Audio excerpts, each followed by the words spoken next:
Well, even Democrats are calling Kamala Harris's town hall last night a word salad disaster. Those aren't my words. Those are Democrats' words. It was really painful to watch if you watched it. Obama's chief strategist, David Axelrod, said that Harris's meandering, lengthy answers to questions didn't address anything, even on the key topics like immigration and Israel. Like this disastrous response to Trump's border wall question, Anderson Cooper's like, you mocked Trump for wanting a border wall, but now you're planning to build a wall yourself. You called it stupid. Is it still stupid? How do you explain your flip-flopping on this position? Watch. Is a border wall stupid? Well, let's talk about Donald Trump and that border wall. So remember, Donald Trump said Mexico would pay for it? Come on, they didn't. How much of that wall did he build? I think the last number I saw was about 2%. And then when it came time for him to do a photo op, you know where he did it? In the part of the wall that President Obama built. But you're agreeing to a bill that would earmark $650 million to continue building that wall. I pledge that I am going to bring forward that bipartisan bill to further strengthen and secure our border. Yes, I am. And I'm going to work across the aisle to pass a comprehensive bill that deals with a broken immigration system. I think Jackson's question, part of it was to acknowledge that America has always had migration, but there needs to be a legal process for it. People have to earn it. And that's the point that I think is the most important point that can be made, which is we need a president who is grounded in common sense and practical outcomes. Like, let's just fix this thing. Let's just fix it.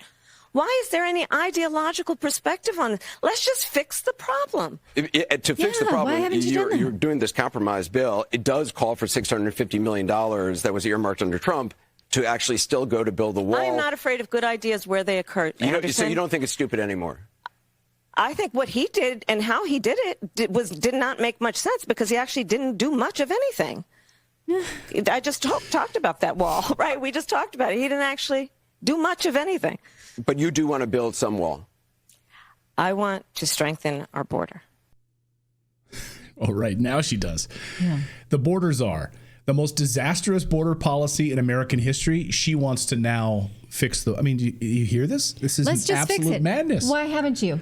Well, let's do it now. Let's do it now. Let's do it right now. I haven't done it yet. I haven't gotten to it yet because I've been so busy with other things. Yeah. As Linda says, she lies so easily. Right. It's very easy for her. So to Anderson Cooper's credit, actually, last night, he repeatedly pressed Harris to answer questions. She kept dodging the answers. He didn't let her get away with any of it.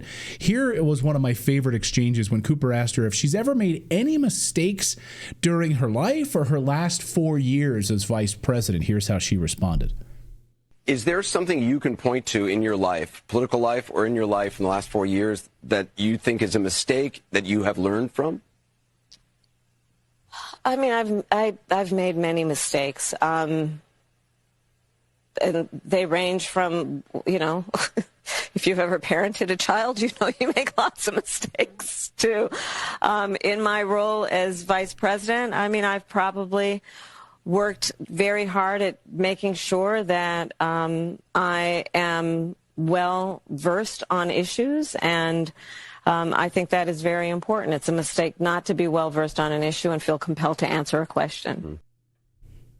Yeah. Okay.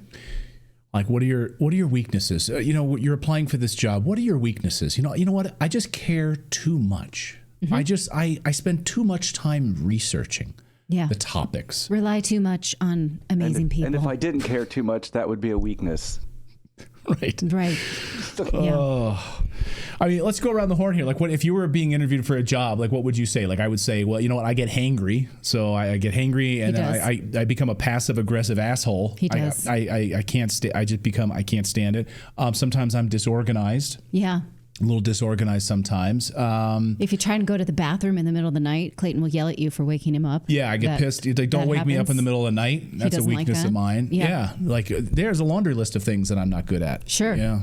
When I was applying for my first job at Wet Seal in the New Park Mall.